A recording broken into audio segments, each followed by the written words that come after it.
थोड़ा सा कहते हैं during the civil war Bolshevik kept industry and bank nationalise. जब सिविल वॉर चल रहा था जब उधर, तो क्या किया कि जो बोल्शेविक था, बोल्शेविक ने क्या किया था कि इंडस्ट्री और बैंक जो भी था सबको क्या कर दिया, नेशनलाइज कर दिया।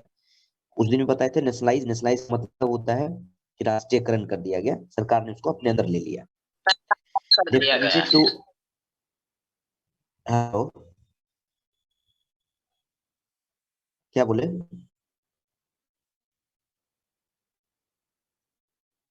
नहीं कुछ कोई बोलने कुछ चाह बोलना रहे थे। चाह, हाँ चलो ठीक ठीक ठीक ठीक। देखो, they permitted peasant to cultivated their land and had to be socialist. थोड़ा ध्यान से समझना इस बात को, तभी कनेक्ट करोगे, नहीं तो थोड़ा सा भी इसमें छूटेगा तो पीछे हो जाओगे। सुनना ध्यान से।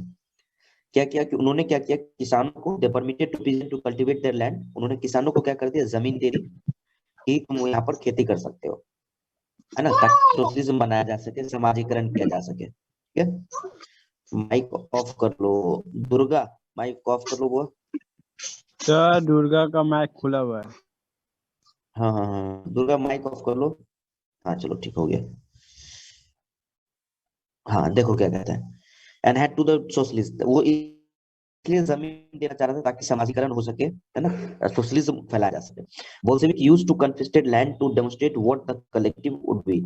और ये चाहता था कि, ध्यान से सुनोगे क्या कहता है, कहता है कि जब्त किए गए जितने भी, हाँ कर देंगे, सिविल वॉर हम फिर से एक्सप्लेन कर देंगे, जरूर कर देंगे। थोड़ा सा इसको पहले खींचने दो, एकदम कंफर्म कर देंगे, लास्ट का जो 5 मिनट होगा वो सिविल वॉर वो कर देंगे, ठीक है। अभी थोड़ा यहाँ से कनेक्ट कर लो बात को। कहता है कि they permitted to peasant to cultivated land to be socialist, Bolshevik used to confiscate land to demonstrate what the collective work. और वो चाहता था कि जमीन दे दी जाए किसानों को, ताकि किसान क्या कर सके कि जमीन खेती बाड़ी करे, तो उससे समाजीकरण जो है यानी सोशलिज्म आसानी से आ सकता है। और साथ ही साथ यह दिखाने का ये बताने का प्रयास कर रहा था कि जो जमीन जब्त किया गया या खेतों के लिए जो इस्तेमाल होता था, उसे ये बोल्शेविक दिखाना चाहता था कि सामूहिकता क्या चीज होती है ना, कैसे हम सब साथ में मिलकर कैसे काम कर सकते हैं। वो बस ये दिखाना चाह रहा था Bolshevik. A process of centralize planning was introduce. हो गया कि एक सेंट्रलाइज प्लान को, कल भी बता रहे थे तुम लोगों को, सेंट्रलाइज प्लान का मतलब हो गया कि सेंटर में एक प्लान बनेगा और वही प्लान लगभग सभी जितने भी क्षेत्र होंगे उन सब में इंप्लीमेंट करवाया जाएगा। Official listed were how to economy could be work and set target for the 5 year period. और आने वाले समय में कैसे किया जाए काम, इस काम को करने के लिए एक टारगेट बनाया गया, और टारगेट जो है वो 5 सालों का रखा गया। टारगेट जो है वो कितने सालों के लिए रखा गया, 5 साल के लिए, कि आने वाले 5 सालों में कैसे कैसे काम करना है उसको लेकर के। तो सब बात को कनेक्ट करते रहना। आगे फिर क्या हुआ, on the basis of that made 5 year plan, और इसी पे उसने क्या किया, 5 ईयर प्लान बनाया, 5 साल का प्लान बनाया। The government fixed all price to promote industrial growth during the first two plan. शुरुआती दौर में सरकार जितने भी, एक तरीके से कह सकते हो कि गवर्नमेंट फिक्स्ड ऑल प्राइस, यानी कि सरकार ने क्या कर दिया, जितने भी गुड्स और सर्विसेज थे जितने भी, उस सब के क्या कर दिया, उसके रेट को सरकार ने क्या कर दिया, फिक्स कर दिया। क्यों सरकार रेट फिक्स कर दिया, ताकि एक रेट पे सामान अगर बिकेगा तो उससे क्या होगा कि सरकार को भी प्रॉफिट होगा, और साथ साथ उससे क्या होगा, लोगों को भी प्रॉफिट होगा, है ना, ताकि लोग हतोत्साहित ना होंगे, निराश नहीं होंगे, वो खेती कर पाने में आसानी से सफल हो पाएंगे, उन्हें एक अच्छा रेट मिलता रहेगा मार्केट से। तो वो ये इस वजह से सरकार ने क्या कर दिया, उसका रेट क्या कर दिया, फिक्स कर दिया। अब आगे क्या हुआ, कहानी को देखो, नेक्स्ट में क्या हुआ, 5 ईयर प्लान लाया गया, ऑल प्राइस फिक्स कर दी गई। फर्स्ट टू टू प्लान जो था, यानी कि पहला जो 2 प्लान था, उस 2 प्लान में क्या हुआ, जो पहला 2 प्लान था वो कब कब था, 1927 से 1932 और 1933 से 1938। Centralize planning to let economic growth, और वो इसलिए लाया ताकि कंट्री का इकोनॉमिक ग्रोथ हो सके। और देखा भी गया कि इंडस्ट्रियल प्रोडक्शन इंक्रीज, और ये देखा भी गया कि उस समय 1932 पहला जो था, है ना, फर्स्ट जो था 1933 29 से लेकर के 33 के बीच में, फर्स्ट 5 ईयर प्लान के बीच में कहा जाता है कि ये देखा भी गया कि 100% the case of oil, coal and steel, यानी कि 3 चीजों को लेकर के, तेल, कोयला और स्टील के उत्पादन में 100% वृद्धि हुई। आप सोच सकते हो कि 5 ईयर प्लान लाने से कितना फायदा हो गया। और जहां पर पहले सिर्फ 2 शहर, याद होगा, सेंट पीटर्सबर्ग और मॉस्को, जो 2 शहर में पहले इंडस्ट्री स्टेबल था, अब धीरे धीरे धीरे लगभग हर एक शहर में, रसिया के लगभग हर शहर में क्या हो गया, इंडस्ट्री सेटल हो गया था। आगे क्या हुआ, however rapid to the construction led to the poor working condition. देखो अब यहाँ से थोड़ा सा, एक तरफ आप क्या कर रहे थे, कंस्ट्रक्शन वर्क को काफी तेज कर रहे थे, आप क्या कर रहे थे, तो आप बहुत तेजी से क्या कर रहे थे, निर्माण कार्य कर रहे थे, बहुत तेजी से आप इंडस्ट्री वगैरह लगा रहे थे। लेकिन दूसरी तरफ क्या था ना कि पुअर वर्किंग कंडीशन जहाँ पे लोग काम कर रहे हैं, वो उसका स्थिति बहुत ज्यादा खराब था। इन सिटी ऑफ एक जगह का नाम भी दिया गया है, मैग्नेटो गॉर्स्क एक जगह है, मैग्नेटो गॉर्स्क एक जगह है, कंस्ट्रक्शन स्टील प्लांट था वहां पे। इन 3 इयर्स वर्कर लिव हार्ड, वहां के जो लोग रह रहे थे, जो काम कर रहे थे उस शहर में, स्टील संयंत्र था, स्टील एक इंडस्ट्री था, उसमें कहा जाता है कि काम तो 3 साल के अंदर कर लिया गया था, लेकिन उसके दौरान क्या हो गया कि काम कर रहे मजदूरों की स्थिति बहुत ज्यादा खराब हो गई। वो क्या कहता है कि स्टील प्लांट का काम चल रहा था, इतना तेजी से काम चला कि 3 साल में वो स्टील प्लांट बन करके तैयार हो गया। ठीक है, लेकिन वर्कर का कंडीशन क्या बोला गया कि worker live their hard live, यानी कि वर्कर का कंडीशन बहुत ज्यादा खराब था। Result was 550 stoppage of work first year alone, पहले साल में 550 बार काम को क्या कर दिया, रोक दिया गया था। सोच सकते हो, भले ही वो 3 साल में पूरा हो गया, लेकिन इस दौरान मजदूरों की जिंदगी बहुत ज्यादा खराब हुई। और नतीजा ये हुआ था कि पहले ही साल में लगभग 550 बार काम को क्या कर दिया गया था, रोक दिया गया था। सोच लो। अब दिक्कत क्या क्या था, देखो, इन लिविंग क्वार्टर जो रहेगासी एरिया हुआ करता था, जहाँ पे सब अमीर वर्ग लोग होते थे, वहां पे अगर काम चलता था मान लो, तो इन विंटर टाइम में, ठंडे के दिनों में 40 डिग्री टेम्परेचर से माइनस, सोच लो, -40 डिग्री टेम्परेचर में लोग काम करते थे। और वो लोग चौथी मंजिल से उतर करके, है ना, क्या दिया, climb down from the 4th floor and dash across the street in order to go toilet, यानी टॉयलेट जाने के लिए उन्हें पहला तो 4 फ्लोर से ऊपर, नीचे से ऊपर, ऊपर से नीचे उतरना पड़ता था, फिर उन्हें सड़क पार करना पड़ता था, और सड़क पार करके तब जाकर के वो टॉयलेट जाते।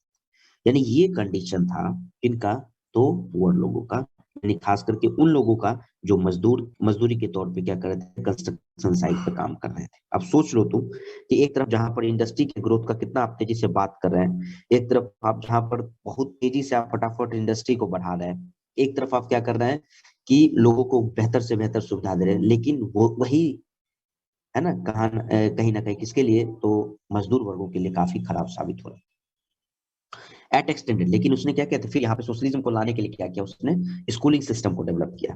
Arrangement made to factory worker and present their inter universities, और वो चाहता था कि वो काम कर रहे हैं, फैक्ट्री में काम कर रहे हैं, या फिर किसान जो काम कर रहे हैं, उनको क्या कर दिया एक तरीके से विश्वविद्यालय में, उनको उनके मतलब पूरे परिवार को, बेटा बेटी जो भी होगा उसको एक क्या किया जाए कि यूनिवर्सिटी में एंटर कराने का एक बेहतर व्यवस्था करवाया जाए। इसके अलावे क्या हुआ नेक्स्ट में, अगर तुम देखोगे तो आगे क्या बोला गया कि जो खास करके क्या बोला गया कि कहाँ पे गया, creches they established in factory to children of women worker. ये भी बोला गया कि महिला जो कामगार थे उनको काम करने के लिए बारबानियां, बलबानियां समझते हो ना, यानी कि जो महिलाओं के लिए स्पेशल जो होता है, जैसे आंगनबाड़ी टाइप का होता है, वैसे ही वुमेन के लिए स्पेशल जो है, special, mic mic mic off कर दे, क्या नाम है, क्या नाम है, हाँ ठीक है, माइक ऑन हो जाता है। हाँ, तो क्या बोल रहे थे कि वुमेन के लिए स्पेशल जो है, वुमेन के बच्चों के लिए स्पेशल जो है वो क्या किया जा रहा था, खास करके children of women special school type का खोला जा रहा था। और साथ ही साथ cheap public health care was provided, और सस्ती से सस्ती क्या किया जा रहा था, हेल्थ केयर प्रोवाइड करवाया जा रहा था। Modern living quarter were set up for the worker, इसके अलावा भी देखोगे कि अच्छे अच्छे मकान बनाए जा रहे थे ताकि मजदूर रह सके सही से। And the effect of this available, लेकिन पता है तुमको, ये सारे कोशिशें जो जो भी थे वो सभी जगह एक जैसा नहीं था। ऑब्वियसली नहीं होगा, क्यों, क्योंकि हर जगह सरकार का रिसोर्स जो है वो एक जैसा नहीं है। संसाधन जो होता है या रिसोर्स जो होता है वो क्या होता है, लिमिटेड होता है। किसी एरिया में ज्यादा होता है तो वहां पे काम ज्यादा होगा, किसी एरिया में कम है तो वहां पे कम होगा। तो ये सारे जितने भी प्रयास थे, ये बोल्शेविक के द्वारा किया गया प्रयास था, और ये क्यों किया जा रहा था, ताकि एक सोशलिज्म को स्टेबल किया जा सके रसिया में, इसलिए ये सारे काम किए जा रहे थे। तो अब एक बात बताओ, इस टॉपिक को समझने में कोई दिक्कत, मेकिंग सोशलिस्ट सोसाइटी, कैसे सोशलिस्ट सोसाइटी बना? बस एक स्थिति थोड़ा सा खराब किसका हुआ, तो वो हो गया मजदूर लोगों का, यानी कंस्ट्रक्शन साइट में जो काम कर रहे थे उनका स्थिति थोड़ा सा खराब था। बाकी वो प्रयास कर रहा था कि अधिक से अधिक सुविधाएं मजदूर वर्गों को, महिलाओं को, किसानों को एक अच्छी से अच्छी सुविधा दी जा सके। तो यहाँ तक समझने में कोई दिक्कत है तो बोलो। सिविल वॉर छोड़ करके, सिविल वॉर हम फिर एक बार समझा देंगे। बोलो। सर सोशलिस्ट लोग जो थे वो डेमोक्रेटिक के सपोर्टर थे। बोलो। जो हाँ बोलो सोशलिस्ट बोलो। हुआ करते थे वो डेमोक्रेसी के सपोर्टर थे क्या? सोशलिस्ट जो थे ना, हाँ वो डेमोक्रेसी के सपोर्टर थे। वो बिल्कुल सोशलिस्ट के डेमोक्रेसी के ये सपोर्टर थे। देखो सोशलिस्ट जो होता सर है ये ना, लेकिन ये समझा? सोशलिस्ट कम्युनिस्ट हाँ कैसे हाँ बन गया? बताते हैं। हाँ हाँ वही बताते हैं कि जो सोशलिस्ट होते हैं ना, सोशलिस्ट जो होते हैं समाजवादी दौर में, वो क्या था कि पहले क्या था कि वो सीधा जिस पर्पस से वो लोग आए थे, उनका एक ही कहना था कि समाज में खास करके जो लोअर तबके के लोग हैं, लोअर तबके के लोग हैं, ठीक है, उनके सिर्फ भलाई की बात की जाए। एक जगह सेंट्रलाइज प्लान करने का मतलब क्या होगा? सेंट्रलाइज पावर ना हो, कहीं एक हाथों में पावर ना, पावर को क्या कर दिया जाए, डिस्ट्रीब्यूट कर दिया। थोड़ा सा ये विचार क्या क्यों बदल गया जब कम्युनिस्ट आ गए? थोड़ा सा विचार क्या बदल गया ना, कि ये सीधा सा चाहते थे कि अमीर वर्गों का ग्रुप ही ना रहे, ठीक है, उनके पास कोई संसाधन ही ना रहे, संसाधन जितने भी हो सब लोअर वर्गों तक को बांट दिया जाए। अगर उस दिन तुमको बताया था, याद होगा, कि अगर मान लो किसी ने इंडस्ट्री सेटअप किया, अब इंडस्ट्री सेटअप किया तो खर्चा वर्चा सब वो कर रहा है, मजदूर उसमें काम कर रहे हैं, है ना, मजदूर काम करके इसके खर्च को और ज्यादा बढ़ा रहा है, साथ साथ उसके इनकम को भी बढ़ा रहा है। ज्यादा से ज्यादा मजदूर रखोगे तो खर्च भी ज्यादा होगा, लेकिन वो खर्च ज्यादा होगा, तुम्हारा इनकम भी तो क्या होगा, ज्यादा होगा। लेकिन तुम यस अपने सर। इनकम को क्या तुम अपने इनकम को क्या मजदूर में बांटना शुरू करोगे? नहीं बांटोगे, तुम अपना पर्सनल डेवलपमेंट करो। बस यही चीज कम्युनिस्ट नहीं चाहता था। कम्युनिस्ट का विचारधारा था कि वो भी चाहता था कि लोअर वर्ग के लिए, लेकिन लोअर वर्ग को इस तरीके से चाहता था कि वो नहीं चाहता था कि तुम उसके अंदर काम करो। किसके अंदर? तो किसी इंडस्ट्रिस्ट के अंदर काम करो, कैपिटलिस्ट के अंदर काम मत करो, खुद से काम करो, मतलब खुद से 10-20 आदमी मिलकर के इंडस्ट्री लगाओ, है ना, और अपने डेवलपमेंट का बात करो, किसी का तुम गुलाम मत बनो। अगर वो तुमसे करवा भी रहा है तो अपने प्रॉफिट को तुमसे शेयर करे। तो थोड़ा सा ये विचारधारा बाद में जाकर के बदल गई, थोड़ा रेडिकल टाइप का हो गया, ज्यादा और सर एग्रेसिव टाइप का ज्यादा हो गया, ये समझ। सर कम्युनिस्ट लोग जो थे वो कौन से टाइप ऑफ गवर्नमेंट है, मतलब कम्युनिस्ट गवर्नमेंट? डेमोक्रेटिक तो है नहीं, चाइना कौन में कौन गए थे कौन? भी हम लोग। कम्युनिस्ट नहीं गवर्नमेंट जो नहीं नहीं होते नहीं हैं नहीं, नहीं डेमोक्रेटिक नहीं। तो कम्युनिस्ट गवर्नमेंट जो होते हैं ना, देखो क्या है, वो सारा पावर जो है वो अपने पास रखेगा, ठीक है। जितने भी गवर्नमेंट का जो पॉलिटिकल पार्टी हो, या जितना भी एक तरीके से कह सकते हो कि गवर्नमेंट का जो पावर होता है, उसको कभी भी वो शेयर नहीं करेगा, वो खुद अपने पास ही रखेगा। हाँ, तो सर कौन सा फॉर्म है वो? हाँ समझा? उस, वो एक अलग फॉर्म, उसको बोल सकते हो सोशलिज्म बोल सकते हो, समझ गया? सोशलिज्म बोला जा सकता यस। है, लेकिन हाँ वो पूरी तरीके से डेमोक्रेटिक नहीं होगा। डेमोक्रेटिक का मतलब ये कुछ और, डेमोक्रेटिक मतलब जहाँ पे सरकार लोगों के द्वारा बनाया जाए, सरकार जनता के लिए रिस्पॉन्सिबल हो, वहां पे वो रिस्पॉन्सिबल ही नहीं है हम लोगों के लिए। वो सोशलिज्म है, लेकिन उसका ऑब्सोल्यूट, एकदम बिल्कुल बोल सकते हो ऑब्सोल्यूट फॉर्म हो गया उसका, वो कम्युनिस्ट से प्रभावित हो गया पूरी तरीके से, कह सकते हो कम्युनिस्ट का गवर्नमेंट, जो अपने अपने हिसाब से ही चलाएगा, तुमको कुछ भी हो जाए वो देश को अपने हिसाब से चलाएगा। तुम्हारी खुशी, तुम्हारी नाराजगी, जनता जो भी है उस सरकार से है भी, उसका कोई उस पर असर नहीं पड़ेगा, वो वही करेगा जो उसका जरूरत होगा।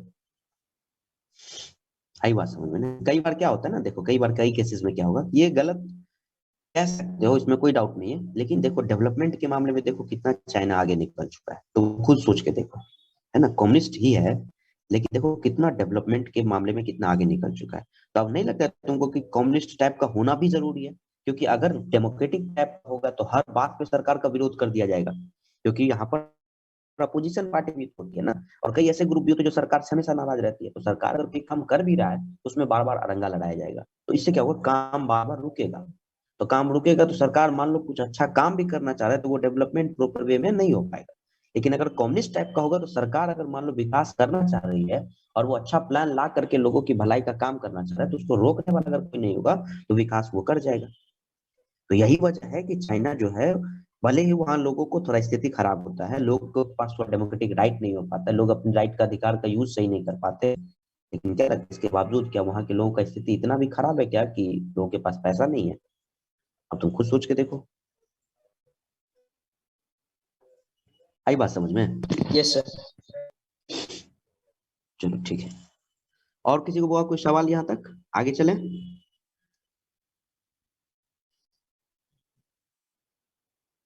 नेक्स्ट टॉपिक चले। अब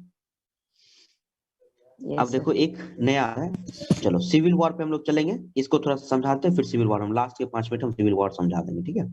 थोड़ा सा देखो यहाँ पे समझो। स्टालिन आया, जब लेनिन ही खत्म हो गया तब आया स्टालिन। देखो क्या कहता है, सुनना। कहता है कि the period of earlier plan economy, याद है प्लान इकोनॉमी, 2 बार प्लान इकोनॉमी आया था, मतलब first 5 year plan, second 5 year plan, किसी को याद होगा तो 1927 से 1932 और 1933 से 1938, 1938 याद होगा।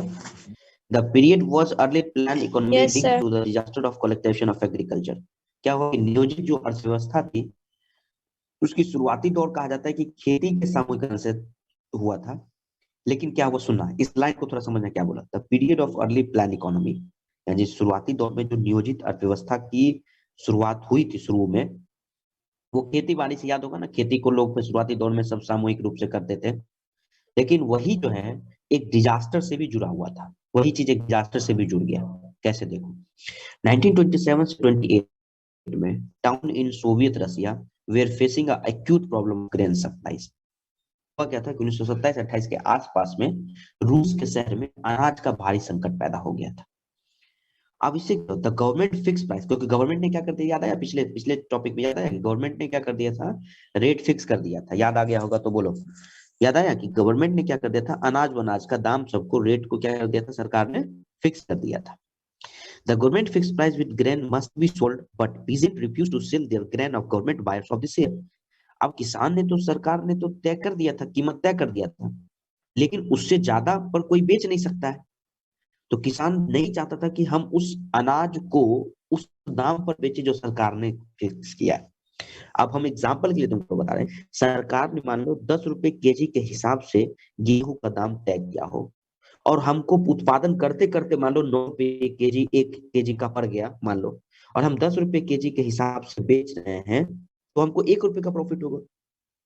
तो हम चाहेंगे कि 9 रुपये के बदले हम 12 रुपये, 15 रुपए बेचे, लेकिन सरकार ने तो फिक्स कर रखा है कि आपको 10 ही बेचना है। तो बताओ किसान रिफ्यूज करेगा कि नहीं करेगा? किसान चाहेगा कि हम 12 रुपए, 14 रुपए बेचे, तो हम 12-14 रुपए तब भी बेचेंगे जब हम सरकार के द्वारा फिक्स किए गए तय को विरोध करेंगे। तो अगर उसके अंदर बेचेंगे तब तो 10 रुपए चाहे आपका प्रॉफिट हो या ना हो। आदित्य बोलो। Yes sir. बोलो, हैंड रेज किया।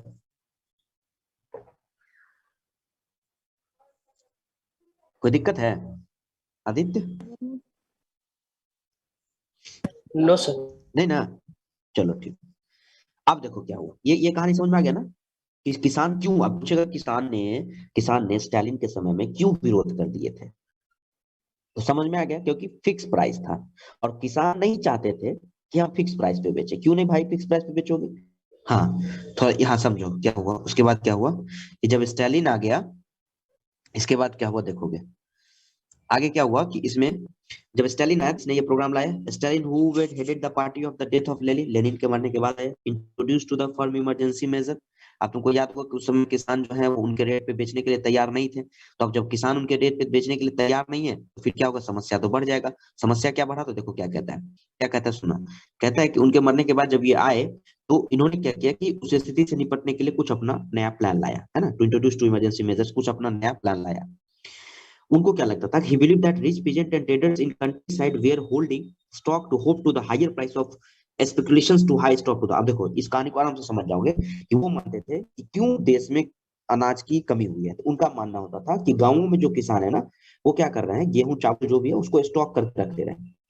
इसकी वजह से क्या हो रहा है, स्टॉक करने की वजह से क्या हो रहा है ना कि मार्केट में वो आ नहीं पा रहा है, और जब सामान का डिमांड बढ़ जा रहा है तो ये हाई प्राइस हो जाएगा। तुमको पता हो कोई भी चीज का जब डिमांड बढ़ जाएगा तो उसका रेट हाई हो जाएगा। तो जैसे ही मार्केट में रेट हाई होता है तब ये लोग क्या कर देते हैं, बेचना शुरू कर देते हैं। यानी ये लोग स्टॉक कर करके रख रहे हैं, ये मानते थे ये, ठीक है।